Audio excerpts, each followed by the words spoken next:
Heard an interview not long ago with John Cleese. Most of you know that he was one of the writers and actors on the old Monty Python's Flying Circus TV series. And Cleese said that their objective on that show was to make everything as silly as possible. They were constantly asking each other, how can we make this sketch even sillier than it is already? And it struck me that maybe that's the reason why that show just isn't funny to some people. It doesn't make sense. It's not coherent. There's no basis in reality. It's just silly.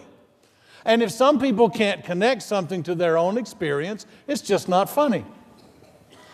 But for those of us who are not constrained by reality or coherence, then the silliness is just part of its charm.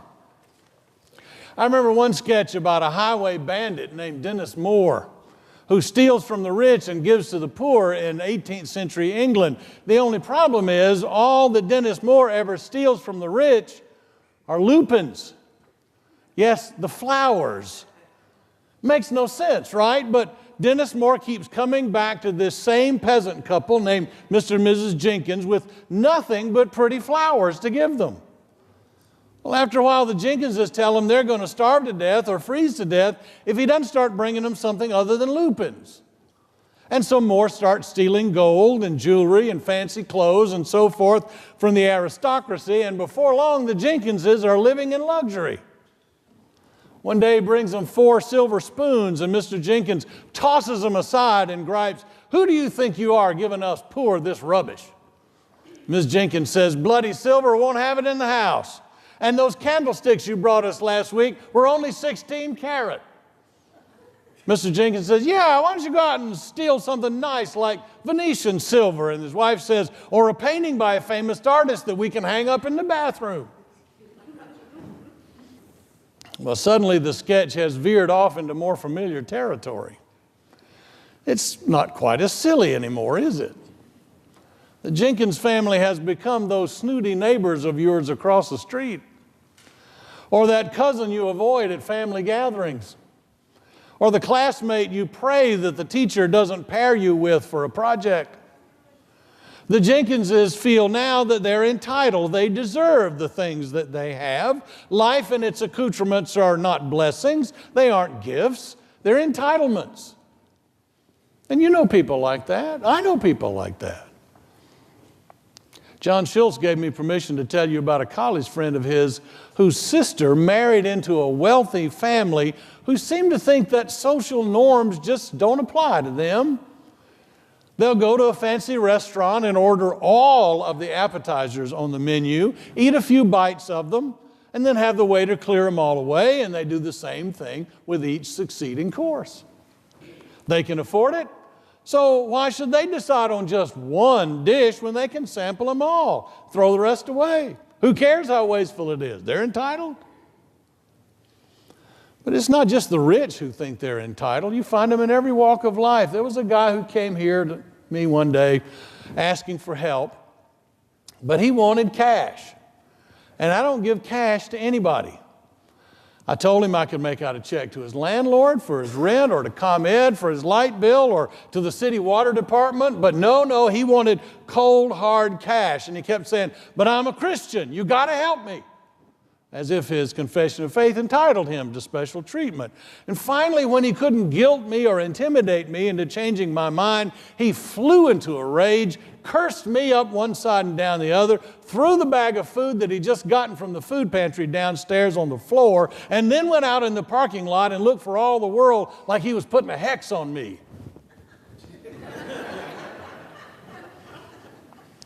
Now, those are extreme examples, but if we're honest, we'll have to admit that all of us feel entitled in one way or another. When I work hard and keep my nose clean, I get miffed when life doesn't follow my agenda.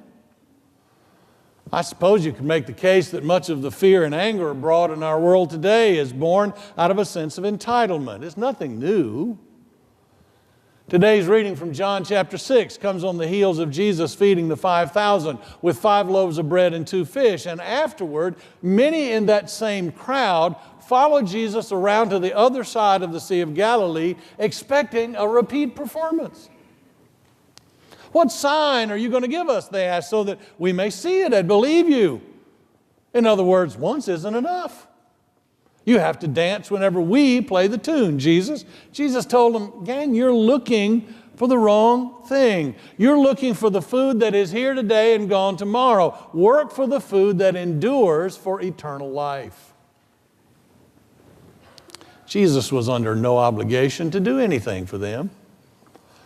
What he did was pure grace, unmerited blessing, incredible gift. But the people thought they were due. They forgot that all of life is pure gift, unmerited blessing, and incredible grace. They forgot their own scripture. They forgot where the book of Deuteronomy laid out a ritual guaranteed to help them remember their blessings. They were to take the first fruits of their harvest, not the second best, not what was left over, but the first off the top and give it to God. And as they made their offering, they were to recite the story of God's provision. They were to recite the story of their rescue from slavery in Egypt, the story of God bringing them into a land flowing with milk and honey as a way of remembering everything that they had was a gift from God. They weren't entitled to any of it. It was all grace. And then they were instructed to have a party. The text says, together with the Levites and the aliens who reside among you, you shall celebrate with all the bounty of the Lord your God, who has given to you this in all your house. So here's the point, boys and girls, brothers and sisters. Each day of our lives, we're faced with a choice. Will I live today feeling entitled, or will I live today feeling grateful? Gratitude has nothing to do with how my life happens to be going on any given day. Gratitude is a choice that must be practiced. If I choose to feel entitled, then every wound, every hurdle, every dead end, every insult, every gnat bite in my life will feel like thievery. Somebody is out to take what's mine. And nothing makes me want to lash out more than theft. But if I choose to feel grateful and practice gratitude in good experiences and bad experiences, in happy moments and sad moments, then I will treat everything like a gift. If I'm entitled to it, it's not a gift. A gift is something you hold lightly and let it go with gratitude that it had ever come your way at all. Our world is such an unhappy place these days. We hurl accusations across national borders. We curse one another for all manner of offenses, real and imagined. Trust is all but non-existent in politics, in business, in education, even in the church. And sometimes the theme of my sermons this fall seems like a cruel joke. God is making all things new? Really? Have you watched the news lately, parents? But surely those of us who follow Jesus can be a spark for a new day. Surely we, of all people, can choose to live gratefully, practice gratitude every day. It can't hurt. Certainly couldn't produce a world more fragmented than the world we have now. There's a man in California by the name of John Kralik who woke up one New Year's Day, 2008, to a life that was at an all-time low. He was on his second divorce. His law firm was hemorrhaging money. He worked so many hours that he never talked to, let alone saw, his 2 grown sons. And he lived in an apartment so small, he was embarrassed to have his 7-year-old daughter stay over. He had planned to go hiking with his girlfriend that New Year's morning, but she'd broken up with him the day before. So he headed out alone to the Echo Mountain Trail above Pasadena and plunged deeper and deeper into the brush, wanting desperately to get away from any other human being. And then he took a wrong turn and he lost the trail. He thought to himself, great, I've lost my way in life and now I've lost this trail. He sat down and thought about making a New Year's resolution, but he knew he had no energy for it. And then from somewhere, someplace, he heard a voice loud and clear saying, John, until you learn to be grateful for the things you have, you will not receive the things you want. He looked around. He was alone in the woods. The voice had been unmistakable, but where did it come from? Well, for some reason, he thought of his grandfather. When Kralik was 5 years old, his grandfather had given him a shiny silver dollar and said, I'll give you another one of these if you send me a letter thanking me for this one. Sounded like a good deal. So Kralik wrote the note. But the notes and the silver dollars stopped there. So that day there in the woods, Kralik thought, well, maybe I can pick up where I left off. Maybe I could write a thank you note to someone each day of the year. When he got home, he figured the logical place to start was thank you notes for his Christmas present. So he sat down and wrote a thank you note to his oldest son.